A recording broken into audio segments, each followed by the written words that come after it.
E finalmente estamos começando a nossa 23ª aula, nosso 23º encontro na série Jornada da Tricologia, que acontece aqui no Instagram todas as terças e quintas às 7h07 da noite. E hoje... Não, boa noite pro pessoal do YouTube também.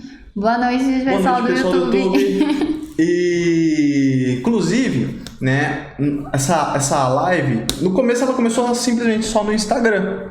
Depois a gente viu a necessidade que muitas pessoas, inclusive até muitos clientes, eles sempre entravam sempre me falavam às vezes nas consultas que gostavam do conteúdo, mas eles não tinham a oportunidade de consumir o conteúdo porque às vezes não tinha uma conta no Instagram. Ou não conseguia entrar no Instagram na hora da live. Da live, né? Porque estava fazendo alguma outra coisa no celular. Exato. E às vezes assistir uma aula gravada no Instagram para algumas pessoas não fica tão confortável devido ficar no posicionamento vertical. Foi então quando a gente decidiu também trazer para o YouTube. Então, para quem está assistindo do YouTube, embora não aconteça em tempo real, né? Acaba sendo um vídeo gravado, mas toda semana a gente também disponibiliza essas duas aulas que nós temos também no YouTube, tá bom? Então, para vocês aí, vocês têm essas duas possibilidades. Ou assistir no YouTube ou assistir no Instagram. E no Facebook também. E no Facebook também. A Laura aqui, ó, tá vendo? A gente tem todas as plataformas. E hoje nós trouxemos um conteúdo bem legal, né, pra gente bater um papo. Na última aula a gente conversou sobre o minoxidil, decidimos assim, a gente discutiu ao máximo para tirar todas as dúvidas possíveis sobre o minoxidil. Hoje é uma continuação da aula passada, né? Hoje, de certa forma, é uma continuação, porém, a gente não vai bater na tecla do minoxidil. Novamente. Mas nós vamos trazer para vocês novas abordagens, né? E quando o minoxidil não der certo? Quando o minoxidil não funcionar? Ou por algum motivo, quando a pessoa ela tem sensibilidade a esse medicamento, né? O que a gente faz, né? O que a gente faz nessa situação? Então, Natasha vai conduzir a nossa aula de hoje. E vamos lá. Você não se apresentou. Tem gente nova aí, pessoal? Fala. Para quem ainda não me conhece, meu nome é João Gabriel, tá? Então, para quem estiver assistindo esse conteúdo pela primeira vez, meu nome é João Gabriel, eu sou biomédico tricologista e já atuo com tricologia há 6 anos. E faz pouco mais de um ano que eu compartilho em lives toda a minha experiência, conhecimento e compartilho com vocês aí as novidades que vai tendo no universo da tricologia, nessa série que acontece todas as terças e quintas. Exato. E eu sou a Natasha, sou esposa do João Gabriel. Nós decidimos fazer essa live junto pra gente bater um papo e juntar a parte profissional com a parte do cliente. Então vamos dizer que eu faço as perguntas que os clientes fariam para vocês que são profissionais. Exato. Natasha é a nossa porta-voz aqui. Eu sou a porta-voz. Então vamos lá, o que você preparou pra gente hoje? Semana passada nós falamos sobre o minoxidil. Não, terça-feira. Terça-feira, verdade, semana passada. Ó, a minha cabeça está na terça ainda, gente. De tanto que a gente tá trabalhando, tô achando que estamos no começo da semana.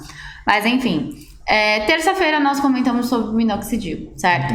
E hoje eu queria saber se existe a possibilidade de fazer um tratamento sem usar minoxidil, de nenhuma forma. Boa pergunta. No meu Instagram há um slogan, né? Já virou meu slogan profissional. Inclusive, muitas pessoas que marcam consultas, que chegam no consultório falam: olha, eu marquei consulta porque eu vi no seu Instagram, no seu perfil, que está escrito tratamentos sem finasterida e sem minoxidil. Verdade. Então, eu já deixo isso descrito na minha biografia, né? No meu perfil do Instagram. Por quê? Isso é uma realidade para mim há pelo menos 5 anos. Não totalmente sem finasterida e minoxidil há 5 anos, mas pelo menos... Mas finasterida você não usou, né? Finasterida eu usei só no meu primeiro ano de trabalho. Tá? A partir do... Então vamos colocar, finasterida eu já não uso de forma alguma há 5 anos. Tá? E o minoxidil eu não uso de forma alguma faz mais ou menos 3 anos e pouco. Tá? Só que já faz 4 anos que eu uso outras estratégias além do minoxidil. Então eu posso afirmar com experiência que não é necessário utilizar minoxidil nos tratamentos tricológicos e ele não é realmente a melhor medicação, mas sim, ele é apenas mais uma opção terapêutica que os profissionais podem ter à sua disposição para realizar tratamentos.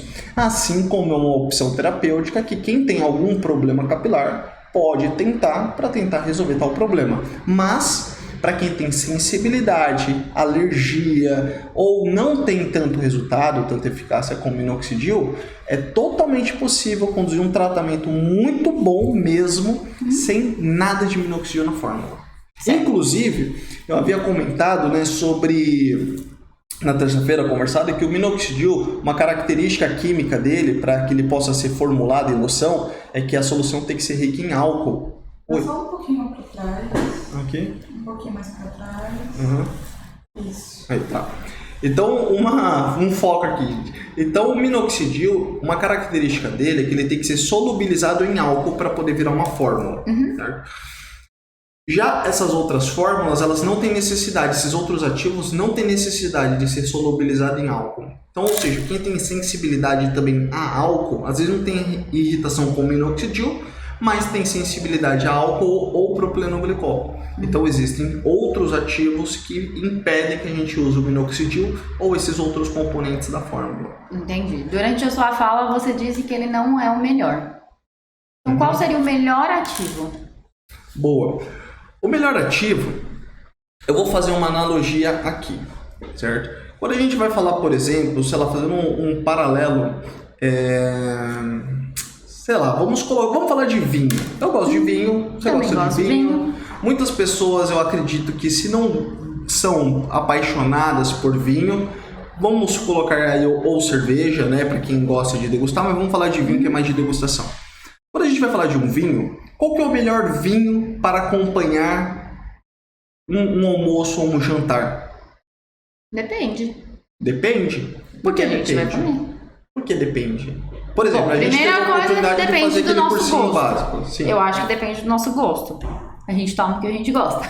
Sim. Mas também depende do que a gente vai comer. Naquele cursinho a gente aprendeu que a cor da comida influencia muito na cor do vinho, né? Influencia. Mas não são características tão básicas que estão relacionadas. Com certeza não. Tá relacionado à questão do paladar, da gordura do alimento, do vinho mais ácido, um vinho, né, menos ácido. Mas está relacionado a isso também. Exato. Então, ou seja, é um conjunto de fatores que vai determinar qual é a escolha do vinho para acompanhar uma determinada refeição. Seja uma refeição salgada, uma refeição doce, seja ave, seja peixe, seja porco, seja boi, independente, seja uma massa. Se for uma massa, seja uma massa vermelha ou uma massa branca. Então, as alopécias a gente pode considerar como um cardápio vasto. Vamos colocar a alopécia androgenética, digamos que ela é o arroz com feijão, por ser a mais comum. A alopécia areata, por exemplo, a gente pode considerar ela como sendo, não sei, um estrogonofe um pouco mais complexo de lidar, de atingir um bom ponto e tal. Um carbonara. Então o eflúvio telógeno, como ele tem aquela certa complexidade, tem diversas causas diferentes que podem acarretar numa queda intensa em um eflúvio. Sei lá, a gente pode associar o eflúvio com uma lasanha, né? Muitas camadas de sobreposição de problemas. Uma bela coisa para se falar no horário do jantar, né, gente? Exato. Ou almoço para quem estiver assistindo. Né? Verdade. Para quem estiver assistindo gravado. Então o que acontece? As alopécias, elas são muito distintas umas das outras. Assim como um prato é distinto um dos outros, certo? Então, dessa forma, assim como você precisa selecionar, se você gosta de ter uma boa experiência gastronômica, você vai escolher um vinho que melhor vai combinar e harmonizar com aquele prato que você escolheu. Quando a gente vai falar de alopécia, assim como também, vamos supor, você não quer escolher, você quer ir pelo basicão. Você pode, sei lá, acompanhar com uma Coca-Cola ou uma cerveja gelada, ponto, certo? Mas ou você pode criar uma experiência que vai te dar um outro resultado de um jantar. Quando a gente vai falar de cabelo é a mesma coisa. O melhor ativo vai ser aquele que se adequar ao problema que o cliente está passando, certo? Não existe o melhor ativo. Por que não existe o melhor ativo? Imagina que você vem numa consulta comigo. Se eu te passo uma fórmula, certo? Você acha que eu vou estar te passando o melhor, o médio ou o pior? O que você pelo menos deseja? O melhor. O melhor. Então, de certa forma, seria muita falta de decência minha ou de qualquer outro profissional de passar o pior, certo? Então, em teoria, na prática, assim, se a gente for colocar mesmo ali para valer, não existe o pior ativo, porque nenhum profissional vai prescrever para o seu paciente o pior ativo. Até mesmo o profissional que prescreve o minoxidil, ele vai prescrever o pior ativo. Então, todo ativo é o melhor ativo. Aí o que entra é a individualidade biológica de cada um. Ou o problema que o paciente tem. Entendi. Então, muitas vezes, quando uma pessoa ela não tem uma resposta positiva a um tratamento, pode estar alinhado a 2 pontos. Primeiro, o protocolo do tratamento não está alinhado com o problema que tem que ser resolvido, ou a resposta biológica que aquela pessoa tem é muito específica, certo? Igual eu já relatei, praticamente todos os meus clientes, eles conseguem fazer tratamentos de muito sucesso sem minoxidil, porém eu tenho 2 pessoas que têm a necessidade de ter minoxidil na fórmula. E não importa, eu faço as associações que forem, mas o minoxidil precisa entrar nessa associação. É uma individualidade biológica muito específica, é a exceção, certo? Que foge à regra, mas não é uma regra, então não existe o melhor medicamento. O que vai existir é a melhor colocação dessas medicações. Certo. Eu acho que a minha primeira pergunta, então, foi bem abrangente. Estreitando um pouco mais essa questão, como é que eu determino o melhor ativo para cada situação? Por exemplo, eu tenho 2 pacientes com alopecia androgenética, mas ele vem com o couro cabeludo extremamente inflamado. E o outro, você percebe que tem uma inflamação, mas tá bem leve. Tipo, não tá aquela vermelhidão, não tá... eu vou ter que usar um ativo diferente para cada um. Ou não? Boa pergunta. Sim, existem... Quando a gente vai falar, por exemplo, vamos colocar alopecia, tá falando de alopecia androgenética. Hoje, eu uso pouco mais de 10 princípios ativos para tratar a alopecia androgenética que inibem 5-alfa-redutase. A causa da alopecia androgenética, o gatilho inicial é a conversão alterada de testosterona em DHT. Isso é provocado pelo aumento de 5-alfa-redutase no folículo capilar, certo? Quando a 5-alfa-redutase ela faz maior conversão de testosterona em DHT no folículo capilar, consequentemente ela pode aumentar a queda de cabelo, a miniaturização e pode, em muitas situações, desencadear processos inflamatórios. Essas inflamações podem ser mais ou menos intensas, certo? Então, nessa situação, existem inibidores de 5-alfa-redutase que também exercem efeito anti-inflamatório. E existe um melhor inibidor? Não existe um melhor inibidor de 5-alfa-redutase. Vou dar um exemplo. Hoje teve um rapaz que ele veio num retorno, foi a 2ª consulta dele. Não, foi a 3ª consulta dele, certo? Na primeira consulta que ele veio, eu passei para ele um protocolo de tratamento com um inibidor de 5-alfa-redutase que ele usou por 4 meses. Quando ele voltou depois de 4 meses, o cabelo dele não tinha se desenvolvido tão bem. Estava melhor esteticamente, mas pelo período de tratamento eu esperava, de acordo com a minha experiência, que estivesse melhor. E o ativo que eu prescrevi para ele era um ativo extremamente bom, certo? Porém, eu fiz um ajuste na formulação dele e pedi para ele usar por mais 90 dias uma outra fórmula, trocando o inibidor de 5-alfa-redutase.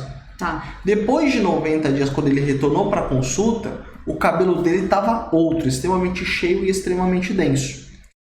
Porém, o ativo que eu passei para ele da primeira vez é um ativo que eu uso com uma certa frequência.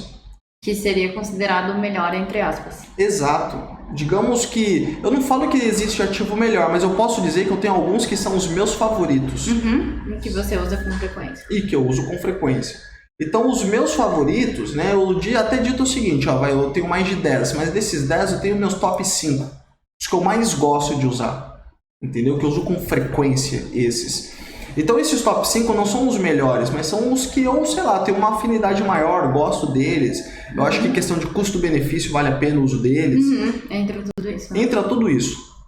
Então, o que eu acredito é uma sugestão... Aí, no caso, o primeiro que você colocou nessa fórmula estava dentro dos 5? Estava dentro dos 5. E já o segundo não era um tão cotado? Na verdade, o segundo também estava dentro dos 5. Também estava dentro dos 5. Exato. Então, quando eu troquei um pelo outro, a resposta no cabelo dele foi muito melhor. O cabelo encorpou mais, encheu. Ele relatou que a queda estava quase imperceptível, estava mais denso, com um brilho melhor. Ou seja, mudou totalmente.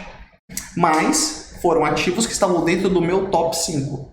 O que significa que eu passei para ele nas 2 ocasiões os meus 2 melhores ativos, digamos assim. Porém, um dos meus melhores ativos para ele não deu certo, mas para muitos outros funcionou. Então, a minha sugestão é, não pense no melhor ativo, mas crie experiência com uma vasta gama de ativos farmacêuticos que você, profissional, vai começar a compreender mais, entender como aquele ativo se comporta, como que essas associações se comportam, e aí você começa a verificar o que você gosta mais e o que responde melhor. Então você começa a selecionar os seus ativos favoritos. E qual é o seu favorito? Isso é uma excelente pergunta, mas isso eu vou ver se eu respondo até o final dessa aula. Até o final da aula você responde seu favorito? Não, até o final dessa aula eu vou ver se eu respondo. Você vai pensar se você responder. Uma possibilidade que pode me levar a dizer qual é o meu ativo favorito é se haver muito compartilhamento e a gente bater 100 pessoas ao vivo nessa live. Se chegar 100 pessoas ao vivo nessa live, então, ou seja, basta quem está nos assistindo agora compartilhar essa live via direct e trazendo 100 pessoas ao vivo simultâneo, a Laura vai estar acompanhando isso, trazendo 100 pessoas, eu conto o meu ativo favorito para combater a alopecia androgenética. Tá bom? Então a gente tem até o final da live para bater este número e aí a gente vê. Temos aí uns 40 minutos. Uns 40 minutos. Então vamos lá. Certo. Tá. E você, né, tem os seus preferidos, mas em relação ao método, qual que é melhor? O tópico ou o oral? Você pergunta a via de administração. No caso, a via de administração do ativo. Tá.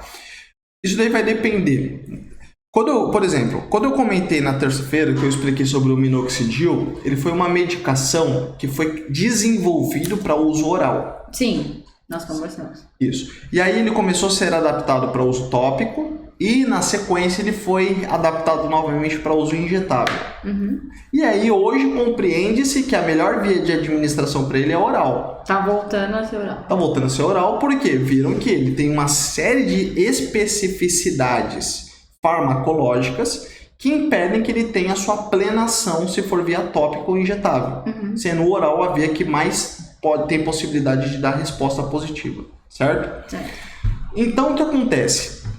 O melhor medicamento não importa se é via tópica ou oral, certo? Porque existem tanto ativos farmacêuticos que inibem 5-alfa-redutase, que foram desenvolvidos com uma característica própria para serem usados via tópico, assim como existem ativos específicos que foram usados para via oral. Então, dessa forma, quando a gente vai falar, por exemplo, de alopecia androgenética, eu já recebi, inclusive eu recebi essa pergunta em algum post, acho que foi ontem ou hoje, não me lembro, eu não tive a oportunidade de responder devido à rotina que estava um pouco cheia, mas eu lembro de ter visto por cima, que me perguntaram o seguinte: se eu utilizar finasterida via tópico, eu reduzo os efeitos colaterais e eu posso ter um bom resultado?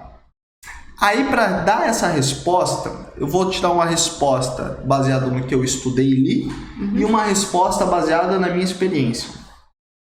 No que eu estudei e li, descreve o seguinte, que há necessidade de mais estudos científicos para validar se o finasterida tópico pode ser uma alternativa terapêutica. Porque o finasterida ele foi usado via oral, também, igual o minoxidil. Então não há ainda garantias que se for usado via tópico, ele pode de fato ter essa função benéfica, certo?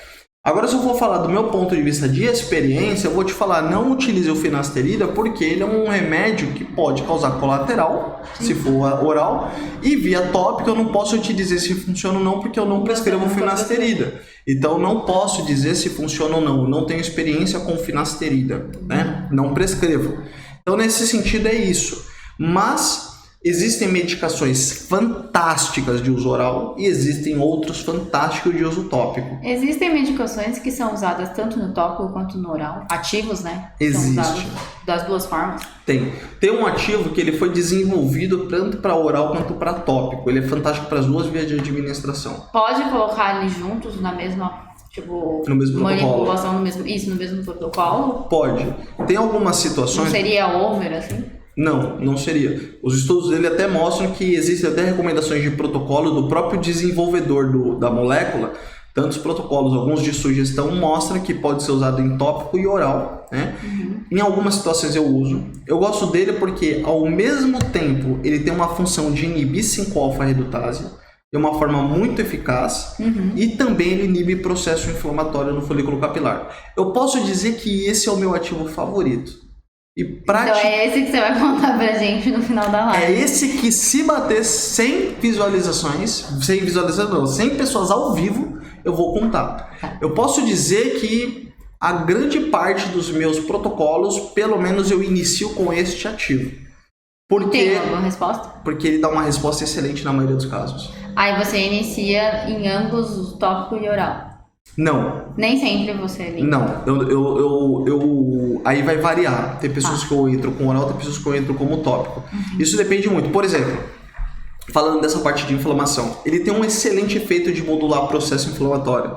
Então, quando a pessoa está com couro cabeludo muito sensível, muito inflamado, eu muitas vezes coloco ele em via tópico para reduzir esse processo inflamatório. Certo? Quando não está com o couro muito vermelho, muito inflamado, eu deixo outro ativo de uso tópico e aí eu acabo colocando ele via oral. E aí então eu vou alternando dessa forma e eu falo, ele funciona extremamente bem em ambas as vias de administração. Eu tenho uma intimidade muito grande com esse ativo, já usei ele em várias concentrações. Então hoje eu sei qual é a concentração que funciona melhor oral, qual concentração funciona melhor tópico, qual situação que sobe a dose dele, qual situação abaixa a dose dele, em que situações nunca pode mexer com a dose dele. Eu posso falar o seguinte, se a gente for fazer uma analogia para Pokémon, eu sou o Ash, treinador Pokémon, esse ativo é o meu Pikachu. Eu posso usar o Charmander, o Bulbasauro, o Venusauro, etc. Pikachu. Mas o meu favorito vai ser esse é o Pikachu para mim. Então esse daí eu vou usar ele com uma certa frequência.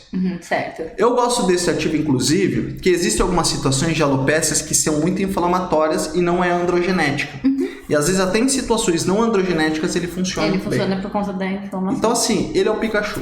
Ele serve para qualquer batalha. Pra qualquer batalha, ele entendi. É o cara. E tem dele injetável? Ele não tem injetável, e se tivesse injetável, eu não o faria. Entendi. Por que eu não o faria? Porque a grande estratégia, quando a gente vai falar de inibição de 5-alfa-redutase, é que a 5-alfa-redutase tem um estudo que foi publicado em 2019. Um estudo publicado em 2019, ele mostrou o seguinte, que a testosterona, depois que ela é transformada em DHT, ela já começa a ter um efeito de inibir o desenvolvimento do cabelo a partir de 8 horas. O que significa que se você ficar um dia sem usar sua fórmula, você já começa a ter os efeitos, a influência do DHT de novo no folículo capilar. Entendi. Por isso que não é recomendado ficar alternando. Eu esqueço de usar a medicação. Eu uso de segunda a sexta, sábado e domingo eu tô de folga, eu não uso, eu não lembro. Minha rotina muda, eu não consigo usar. É muito perigoso, no caso, assim, em alguns casos. Mandei fazer minha medicação e acabou e eu fiquei 2 dias sem. Não é muito perigoso, não é algo que vai colapsar. O que eu tô dizendo é que a partir de 8 horas... Depois que é convertida a testosterona em DHT na raiz do cabelo, ela já começa a ter efeitos deletérios, né, efeitos negativos no desenvolvimento do cabelo. Sim, ou seja, não vai ser algo que você não vai perder todo o seu cabelo em 8 horas. De um dia pro outro, mas já vai começar a influência já começa. É a mesma coisa do que você pular o anticoncepcional. Entendeu? Então, por exemplo, certeza. E tomar 2 de uma vez depois. Isso, então exato, é muito de praxe. É muito específico. Então isso pode acontecer. Então tem muitas pessoas que às vezes assim, eu pulei hoje, posso tomar 2 da manhã? Não, tá Tratamento de alopecia androgenética não é tomar anticoncepcional, tá bom? Não pode tomar dois. Se você esqueceu hoje, esquece, perdeu um dia. No dia seguinte não adianta tomar 2. Assim como não tem pílula do dia seguinte para cabelo. Eu tenho algumas pacientes que, com frequência, o que fazem? São poucas, mas às vezes fazem isso. O que acontece? Tá fazendo o tratamento tudo certinho. O tratamento tá muito bom, muito bom. Aí passam meses, o tratamento tá estável, o cabelo tá cheio, tá denso, tá bonito. Aí um belo dia ela toma a brilhante decisão de parar por conta. Já tá bom meu cabelo, acho que eu não preciso mais tomar remédio. Exato. Aí ela interrompe. Aí passa algumas semanas, o cabelo começa a cair desesperadamente. Aí marca uma consulta, às vezes com urgência, quando consegue, às vezes um encaixe. Nem sempre consegue. Nem sempre consegue. É difícil, gente, sério. A agenda dele é bem cheia. Isso. Aí, às vezes, quando consegue o encaixe, vem e fala, Tommy, pelo amor de Deus, o meu cabelo tá caindo muito, o que eu faço? Eu falo, você vai ter que começar praticamente tudo de novo. Por quê? Não existe pílula do dia seguinte para uma alopecia que foi desleixada. Sim. Então, por exemplo, você tá fazendo um tratamento há alguns meses. Mesma coisa, você toma anticoncepcional ali bonitinho. Aí, de repente, você dizendo, fala, vou ficar uma semana, um mês sem tomar anticoncepcional, não vou tomar mais. Aí, de repente, você, sei lá, você tem relações. Aí o que você quer fazer no dia seguinte? Você pega e toma a pílula do dia seguinte. É uma bomba hormonal, mas você tenta resolver esse problema. Esse possível problema, dependendo do cenário. Do cenário que a gente encontra. Mas, agora, por exemplo, com cabelo não funciona assim. Não existe uma Master Blaster que você pisou na bola algumas semanas sem tratamento certinho, e aí eu vou te passar alguma coisa e de repente o seu cabelo vai voltar. Entendeu? Então uma coisa é você ficar, por exemplo, 2, 3 dias, 5 dias sem uma fórmula, né? Normalmente eu prescrevo loção e oral. Aí falam, doutor, a loção acabou, mas eu fiquei tomando as cápsulas. Beleza. Doutor, acabou a cápsula, mas eu fiquei usando a loção. Beleza. Doutor, acabou tudo, tô sem usar faz 20 dias. Aí já é complicada a situação. Igual, por exemplo, tem muitas pessoas que às vezes estão no início do tratamento. Aí estão fazendo ali os 3 meses de tratamento. Aí acaba a fórmula e às vezes não marca, por exemplo, a consulta e não consegue vir no tempo certo. Aí ficou 20 dias às vezes sem a fórmula. Aí fala, mas eu usei certinho nos 3 meses. Eu falei, tá, mas você tá no início do tratamento. Você faz 3 meses certo e você faz um mês errado, já era, você já desandou, porque você não tá num tratamento avançado. Uma coisa é, por exemplo, eu tô com um paciente que ele já tá fazendo acompanhamento comigo há 6 meses, 1 ano. Aí aconteceu um imprevisto, ele ficou 2 semanas ali sem problema. Ele vai perder todo o resultado de 1 ano? Não. Que é de 1 ano. É de 1 ano. Agora, uma pessoa que tá fazendo tratamento há 2, 3 meses, ela não tem nenhum resultado assim denso ainda pra gente ver. Dá pra começar a ver uma melhor estética? Dá, mas não dá pra falar que você atingiu uma plenitude, uma estabilidade do tratamento. Sim. Isso é de 6 meses a 1 ano, né? Então não adianta começar 3 meses e começar errado já. Tem que fazer certo. Sim. Tá? Então, nesse sentido, por que eu não prescreveria esse ativo que eu comentei via injetável? Porque ele é excelente. Mas os estudos todos dele mostram que ele é excelente via oral e via tópica de uso diário. Entendi. Se usar injetável, provavelmente não é o laboratório que criou que está fazendo esse teste. Quem está fazendo esse teste é o laboratório farmacêutico que vende injetáveis. Certo. Igual, por exemplo, tem o Ex-Nutriment, que eu falo com frequência. O Ex-Nutriment, eu já entrei em contato com um representante que sempre me atende da Biotech, né, que é o laboratório que desenvolve o Ex-Nutriment, e eu perguntei, o Ex-Nutriment injetável funciona? Ele falou, João, para ser sincero, eu desconheço dessa via, mas eu já vi laboratórios de manipulação que vendem injetáveis para uso estético venderem ampolas de Ex-Nutriment. Vai funcionar? Não, porque o Ex-Nutriment é de uso contínuo, entendeu?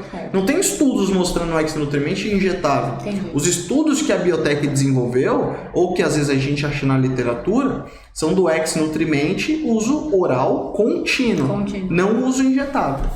Agora, pegando o gancho que você falou dos pacientes, né, que às vezes não fazem o tratamento da forma que deve ser feito, muitos chegam no consultório falando assim, doutor, o jeito é fazer aplicação. Eu quero fazer aplicação, coloca injeção aí na minha cabeça porque é o que vai dar resultado, eu tô sentindo. E nem sempre ele precisa, porque se ele seguisse o protocolo certinho, acho que teria um resultado bom. Ou você chega num determinado período do tratamento que você coloca um injetável para todo mundo. Como funciona? O injetável, hoje, o injetável já foi... Teve uma época que o injetável ele era 100% praticamente. Para todo mundo eu inseria no protocolo. Aos poucos, foi melhorando a minha expertise, o meu conhecimento. Eu fui aprimorando o meu trabalho. E dessa forma eu também associou com serem desenvolvidas novas tecnologias farmacêuticas. Então, com o tempo, eu vi que era cada vez menos necessário o uso dos injetáveis. Os injetáveis, eles podem ser facilmente substituídos por um tratamento de fórmulas manipuladas. Mas as fórmulas, elas nunca, em hipótese alguma, vão substituir os injetáveis vão as fórmulas vão substituir os injetáveis, mas os injetáveis não substituem os manipulados.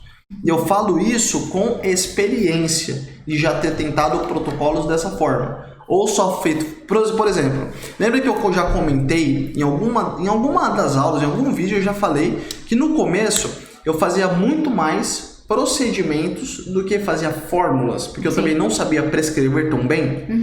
Na época que eu fazia só uso dos injetáveis, eu tinha uma melhora em uma determinada quantidade de pessoas, mas não era na maioria. A partir do momento que eu introduzi os manipulados, a melhora começou a ser muito maior, certo? E aí depois, com o tempo, eu comecei a observar, porque às vezes os injetáveis eles encarecem muito o protocolo. Sim, certo? As aplicações são mais caras. Então tem muitas... E são mais recorrentes também, né? Não, como assim? Não, eu digo uma vez por mês... Você tem que fazer uma aplicação. E uma fórmula, o valor que você gasta nela, ela dura por 3 meses.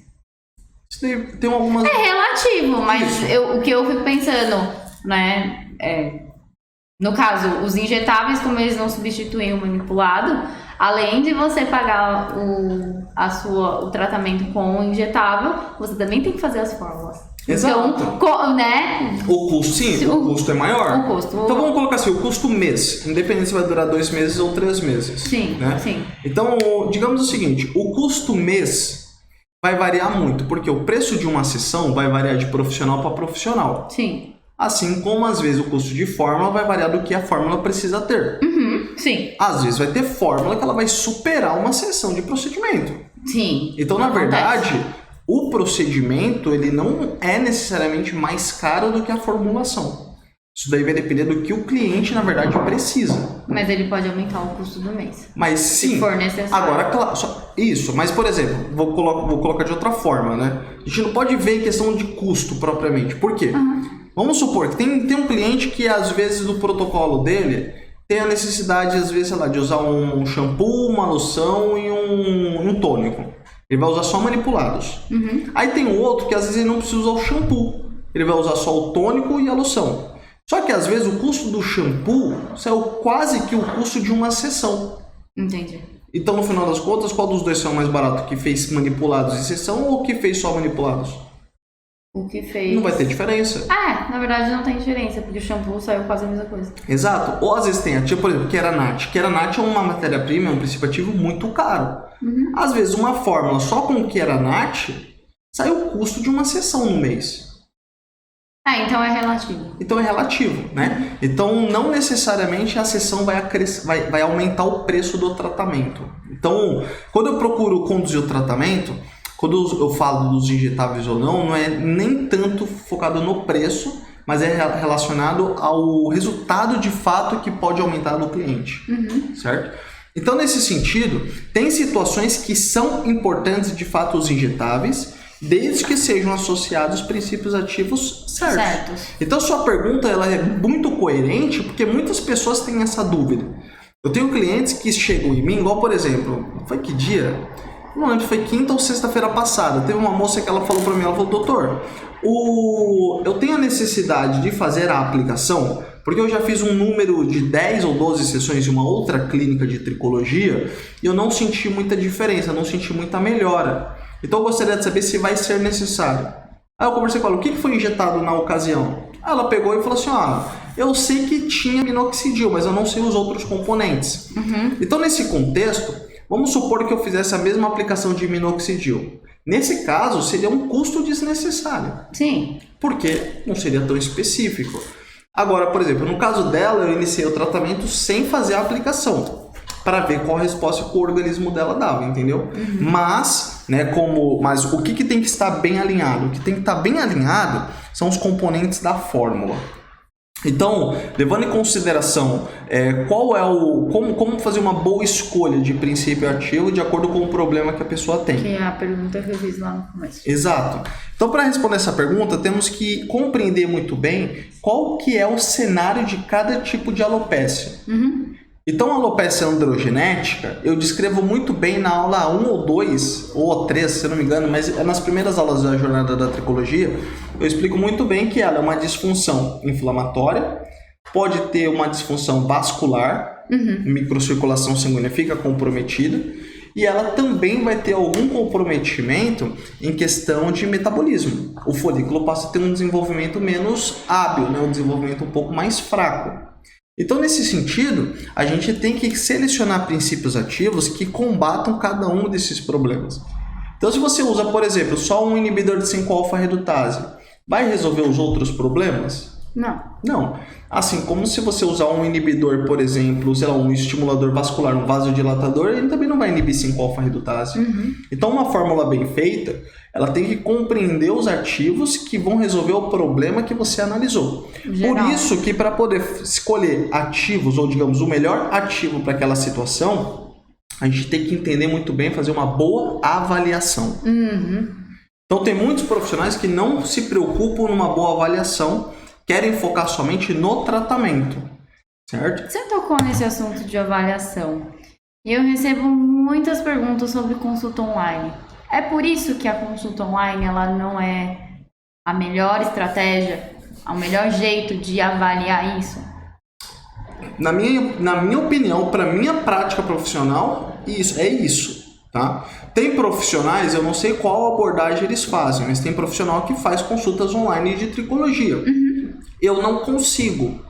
Eu tenho a necessidade de contato com o meu cliente. Eu preciso olhar o couro cabeludo, eu quero tocar o couro cabeludo, eu quero sentir como que tá a estrutura da pele, qual é o aspecto. Fazer aquele tração do fio. Eu quero fazer a tração do fio, eu quero pentear e ver como que tá o cabelo se soltando. Eu quero analisar para ver se aquele cabelo tá quebrando ou se ele tá caindo. Eu quero analisar para ver se o couro cabeludo está inflamado. Qual a intensidade de tal inflamação? Eu quero observar se tem uma caspa associada. Eu quero ver, eu quero olhar de fato aquilo. Então eu preciso enxergar, eu preciso ver o que eu estou fazendo, certo? Por quê? Aí me perguntam, tá, João, mas dá para ver tudo isso na tricoscopia? A tricoscopia ela permite que você veja todos os sinais clínicos da alopécia. Toda alteração. Então você consegue ver várias alterações. Só que a tricoscopia só faz sentido a partir do momento que você entende profundamente o problema relacionado a cada alopécia. Por exemplo, se você olhar um couro cabeludo vermelho, só que você não sabe o que está relacionado a uma inflamação, como que você vai conseguir identificar se aquela vermelhidão é de uma vascularização normal ou se aquela vermelhidão é de um problema? Não vai. Não vai. Aí você consegue, por exemplo, Laura, fala pra mim 3 moléculas inflamatórias do couro cabeludo. Nossa senhora. Sabe? Não. Exato. A maioria não sabe ou não se lembra dos profissionais. Então o que acontece? Por que eu tô comentando isso? Eu dei esse exemplo. Era justamente uma retórica, eu não esperava uma resposta da Laura. Por quê? É algo que a maioria não se lembra. Então, quais são os mediadores inflamatórios da alopécia? Se a maioria não lembra, não sabe, como que você vai escolher um ativo para combater aquilo? Para combater, sim. Então, qual que é o melhor ativo? É aquele que resolve o problema do seu cliente. Mas para resolver o problema do seu cliente, você tem que entender profundamente, de uma forma generalizada, como esse problema se funciona no macro. Porque vai ter cliente com alopécia androgenética que não tem uma inflamação intensa. Mas às vezes ele pode ter uma caspa forte, uma desbiose. E aí eu vou entrar com anti-inflamatório? Não necessariamente. Porque se não está tão inflamado, não é um ativo que você precisa colocar. Exato. Agora, por exemplo, se ele está com uma caspa agressiva, aí eu tenho que entrar com algum antifúngico, algum regulador de desbiose, certo? Então, os melhores ativos, eles são aqueles que agem em harmonia um com o outro. É como se fosse uma sinfonia, uma música, uma melodia, certo? É um conjunto de notas, cada ativo farmacêutico vai ser uma nota musical diferente, e essas notas elas vão ser colocadas em um acorde, e isso vai expressar uma melodia que vai soar bem aos ouvidos ou ao couro cabeludo. E aí, a partir desse momento, a gente tem o resultado final dessa melodia, que é ter um bom cabelo se desenvolvendo forte de novo. Você é bom de analogias, sabia? Obrigado. Então, nesse contexto, um bom prescritor, ele é um maestro, ele é um compositor. Então, para você ser um bom prescritor, você tem que ser um bom formulador. Então, o cara que formula bem, nada mais é do que ele está colocando em ordem um conjunto de notas musicais que vai permitir que você consiga projetar uma música para resolver aquele problema específico. E isso em todo o contexto, né? Não somente na tricologia. Não só na tricologia. Isso pode ser aplicado para nutrição, pode ser aplicado para estética, por exemplo. Às vezes não tem por exemplo, tem muitos colegas que também fazem harmonização facial. Os que fazem harmonização, se o seu cliente chegar e falar o que é melhor, botox ou preenchimento? Você vai ter que saber. Você tem que saber e você provavelmente vai falar, então o botox ele é para eliminar rugas dinâmicas, preenchimento para poder eliminar rugas estáticas. Aí se o seu cliente falar para você, eu quero melhorar a minha flacidez, então eu quero fazer preenchimento no bigode chinês. Você vai falar, olha, não é bem o bigode chinês que você tem que resolver. Você tem que colocar pontos de sustentação MD codes para aumentar a sustentação da sua pele. Ou seja, você tem que saber harmonizar o rosto. Exato. Da pessoa. Então você tem que harmonizar o rosto. Então qual que é o melhor ativo do couro cabeludo? Que harmoniza o ciclo do cabelo. Certo? Então, assim como não existe um protocolo, digamos, engessado para você fazê-lo, você também não vai, para fazer uma harmonização, não tem um protocolo engessado para fazer um tratamento alopécico. Porque cada paciente é um paciente. Cada paciente é um paciente. Mas existe uma estrutura de fórmula, que eu mencionei que é a anatomia da fórmula, que compreende classes de ativos que são comuns a todos os tipos de alopécia. Então eu posso não usar o mesmo ativo em todos, mas eu uso a mesma categoria de ativos para todos. E aí dessa forma eu consigo ter um tratamento linear e didaticamente é possível replicar esse protocolo em vários lugares. É isso que se trata o método PRC. Então, o programa de reabilitação capilar, ele é um programa que justamente ensina como organizar as classes de ativos farmacêuticos para que você consiga fazer tratamentos eficientes, independente dos ativos que você coloca. Um exemplo, o look hoje é camisa, calça jeans e um mocassim, certo? Então, essa é a minha anatomia capilar, certo? Então, a minha camisa, ela pode ser uma camisa 3/4, uma camisa longa, uma camisa curta. Ela pode ser azul claro, azul escuro, verde ou preta. Assim como a minha calça, ela pode ser um jeans escuro, um jeans claro, um jeans lavado. O meu cinto pode ser marrom ou preto, assim como o meu mocassim pode variar de cor e de modelo, certo? Mas eu não vou estar sempre dentro do mesmo contexto? Eu não mudei minha camisa para uma polo, certo? Mas eu alterei totalmente o visual que eu quero passar. Então, a anatomia da fórmula é isso. São classes de ativos que estão bem organizadas e estruturadas, que se eu respeitar aquela categoria... Lembra que eu falei do meu top 5 ativos de inibidor de 5-alfa-redutase? Então, vai ter sempre o inibidor de 5-alfa-redutase. Vai ter sempre o vasodilatador e vai ter sempre o ativador metabólico. Isso é a estrutura de uma loção funcional. Inibidor de 5-alfa-redutase, ativador metabólico e também um inibidor de 5-alfa-redutase, ativador metabólico e um vasodilatador. Certo? E aí vai ter algumas variações de pessoa para pessoa. Mas eu posso pegar o inibidor de 5-alfa-redutase e colocar qualquer um da categoria que está ali. Eu posso pegar o vasodilatador, qualquer um que compreenda aquela categoria, assim como eu posso pegar qualquer anti-inflamatório que ele vai compreender aquela categoria. Quando eu vou falar de alopecia areata, muda a característica, mas vai sempre respeitar esse ponto. Tem anatomia. Então pode ter a camisa azul, ou a verde, ou a preta, ou a roxa. Pode ser 3/4 ou comprida. Mas vai ter a camisa. Vai ter ali a calça jeans, não importa a cor, não importa a lavagem. Pode ser até capri, mas vai ter ali na segunda. E o terceiro vai ser o sapato. Pode ser marrom, preto, roxo, vermelho, azul, verde, mas vai ter sempre o sapato. Ficou claro essa parte? Ficou claro. Então, a melhor loção ou o melhor protocolo é aquele que resolve todos os problemas que você identificou na avaliação. Ótimo.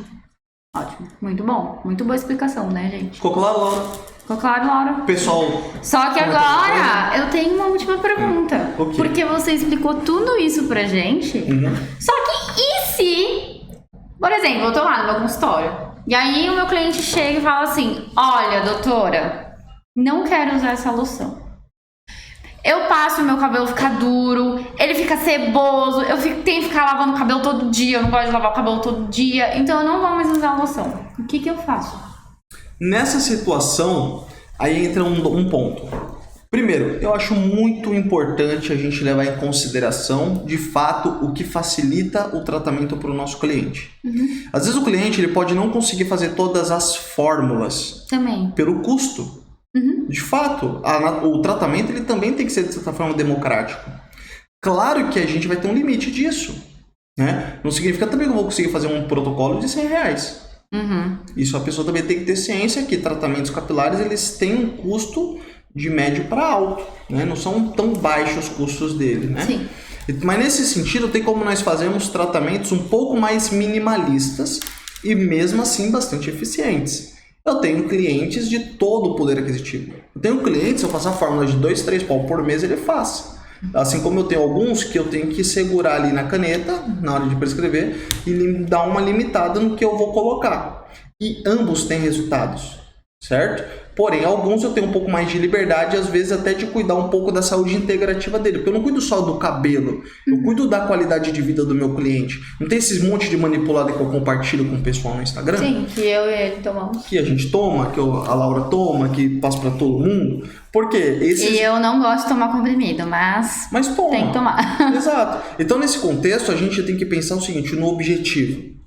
Vamos colocar, eu gosto, por exemplo, de acordar às 5 da manhã? Não, mas em algumas situações é necessário. Eu gosto de pegar o sábado e ter que trabalhar? Eu até gosto porque é minha área, mas eu quero fazer isso todo sábado? Não, mas eu tenho um compromisso com o meu público. Eu gosto de tomar comprimido? Não. Não gosto, e toma. Mas eu tomo. Exato, então nem sempre a gente vai fazer só o que gosta. Então, nesse sentido, você tem que conversar com o seu cliente e alinhar o seguinte. Existe uma proposta. E o cliente tem que ter muito claro a expectativa e a realidade. Se o seu cliente está disposto a ter um resultado mais lento e às vezes até pagar pelo custo de não ter, o custo de oportunidade, às vezes de não ter um resultado tão bom, porque não está disposto às vezes a abrir mão de alguma coisa que ele não esteja tão confortável, aí é algo que dá para alinhar. Mas tem que ser conversado com ele. Mas tem que ser conversado. Então, por exemplo, tem clientes meus que não querem de forma alguma usar loção. São raros. Mas tem alguns que não querem. Mas eu converso. Olha, dá para fazer dessa forma? Dá. Mas eu preciso que você tenha clareza que isso de fato vai desacelerar o seu desempenho terapêutico. Você poderia ter um resultado em tanto tempo. Agora eu perco um pouco a margem porque a maioria das pessoas segue as minhas recomendações, então eu não sei quanto tempo leva para dar resultado para quem não segue as minhas recomendações conforme eu oriento. E aí a pessoa fala, não, tudo bem, doutor. A gente tenta dessa forma, se por acaso não funcionar, eu dou um jeito de tentar fazer o que você quer, o que você precisa. Então... Honesto, democrático. Exato, né? É importante você compreender que a responsabilidade do resultado do tratamento não é somente do profissional, mas também é do cliente. Então o cliente tem que compreender que a partir do momento que ele não quer algo, não é o profissional que tem que se esgoelar ou quebrar totalmente a cabeça para achar uma alternativa. Às vezes as alternativas estão na mesa e são limitadas. Né? Por exemplo, eu já atendi pessoas que não queriam usar fórmula manipuladora oral porque não gostavam de engolir cápsula. Não queria usar loção porque não queria deixar o cabelo duro. E tem medo de agulha, não queria fazer injeção. Eu falei, então não tem tratamento. Eu falei, então o que você pretende fazer aqui? Né? Então a gente tem que ver o seguinte, aí tem que levar em conta, aí tem que analisar e ver o que é o mimado, que às vezes é o cliente que quer as coisas do jeito dele, conforme ele quer e no tempo dele, e o que é o cliente que de fato ele tem alguma limitação porque realmente ele não se sente confortável. A ideia é que a gente deixe o tratamento democrático e confortável, mas não podemos deixar também, às vezes, o cliente querer fazer tudo da forma como ele quer. Porque, acima de tudo, ele vai querer fazer do que ele quer, mas ele vai ainda te cobrar um resultado independente da clareza que surja. Então, é importante limitar quais são os pontos, quais são os deveres e quais são os direitos dentro dessa relação. Então, uma relação cliente-profissional tem que ser uma relação harmônica. uma relação, que a gente fala até uma relação, digamos, de simbiose, que ambos vão gerar valor um para o outro. Ambos vão gerar um certo conforto um para o outro. Tem que facilitar o entendimento. Senão fica difícil. A relação tem que ser gostosa, tem que ser agradável. Por exemplo, hoje eu tenho uns clientes que a gente vai comer pizza na casa, que a gente faz churrasco junto, que a gente já foi viajar junto. Então, eu tenho uma relação muito agradável com muitos dos meus clientes. Sim. No casamento, tinha vários clientes, tinha mesas com clientes. Então, por quê? A gente cria um vínculo bacana. Então, essa relação tem que também ser compartilhada pelos demais. Então, é uma questão de conversa. Tem profissional que às vezes tem medo de falar não ou explicar a real situação para o cliente, pensando que o cliente vai sair. Em algum momento, aquele cliente ele vai ter que ouvir a verdade, senão ele vai ficar pulando de profissional em profissional. E ele que escolhe se ele quer ficar ou não. Exato, entendeu? Então, é democrático até nisso. Isso, então é democrático até nisso. Se o cliente não estiver feliz e satisfeito, ele pode ter a possibilidade de procurar uma segunda opinião. Mas, se você estiver sendo sincero, algum outro profissional, se for acatar tudo que ele quer, não vai estar sendo sincero. Então também ele não vai conseguir ter o resultado que ele esperava. Entendi.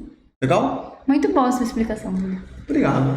Espero que vocês também tenham gostado. Esclareceu algumas dúvidas. Esclareceu algumas dúvidas. Tem alguma pergunta da nossa audiência para nós? Temos alguma produção? Então, naquele momento que acabou o áudio, o pessoal estava avisando e aí eles ficaram preocupados porque naquele momento perdeu a explicação. Só que essa live, o áudio ele ficou só no Instagram, né? Mas o que vai pro Instagram, o que vai pro YouTube, o áudio não foi comprometido, porque a explicação completa vai estar no YouTube. Tá bom, legal. Ah, e foi curto o momento que ficou sem? Ou foi longo? Então, será? Porque o João meio que repetiu depois, né? Foi bem no momento que a gente tava falando da substituição do injetável pro manipulado. Isso. Acredito que foi só por um momento, não chegou a comprometer a live, assim, tudo. Tá. Foi só aquela Alguma parte pergunta? da explicação. Tá. Então nesse caso, gente, então por acaso se perdeu, dá uma olhada. Então essa live vai subir pro YouTube, então vocês também conseguem assistir elas na íntegra lá, tá bom? E também, assim, de qualquer forma, eu agradeço muito a presença de todos vocês conosco. Ao vivo, conosco. Conosco.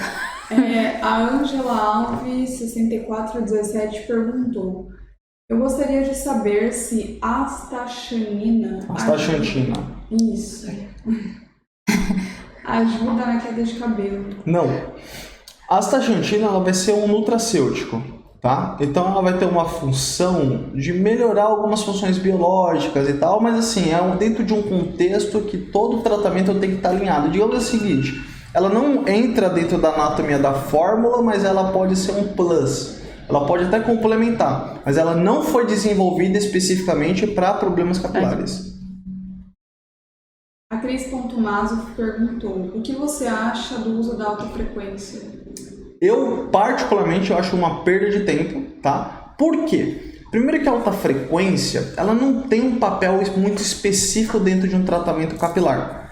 Então, se for utilizar ela porque você já tem no consultório e for ali, você já, por exemplo, está fazendo um tratamento e você só vai fazer como um complemento para o cliente, sem custo adicional, acho até que pode ser interessante como um bônus, talvez possa dar uma sensação de bem-estar, mas não tem efeito terapêutico nenhum. Então, nesse sentido, eu acho que não pode ser comercializado, né? Eu não comercializaria, aliás, como uma terapia, tá? Porque eu acho que não é válido. Tá. Eu acho que de perguntinhas eram só essas.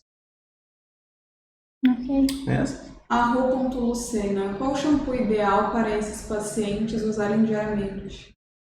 Na verdade, o shampoo em si, cosmético, a função dele né? é cosmético, ele é mais para limpar. Então, se a gente for falar de um paciente com caspa, se for falar de shampoo do dia a dia, eu acho que tem o shampoo da Dercos, que é o anti-caspa. Da Vichy. O Dercos, né? O Vichy, o anti-caspa dele é muito bom. Tá bom? Eu acho que ele é leve, não irrita o couro cabeludo, não deixa o cabelo ressecado como algumas outras marcas, então pode ser interessante. Mas se o cliente não tiver caspa, aí pode ser o shampoo que ele se sentir mais confortável cosmeticamente. Ela também perguntou por que o paciente sente coceira no couro cabeludo no tratamento Home Care usando minoxidil. Porque o minoxidil ele causa irritação na pele. Então, como ele dá irritação, às vezes piora a inflamação e dá essa sensibilidade. Então, essa irritação ela não vai parar, ela vai ser contínua enquanto estiver mantendo o minoxidil. o Bruno Mas, _ terapeuta capilar. Onde eu posso buscar informações sobre, acho que ele quis dizer a loção? Você pode buscar informações mais sobre como aprender a formular aqui nas lives Jornada da Tricologia. Por que que acontece?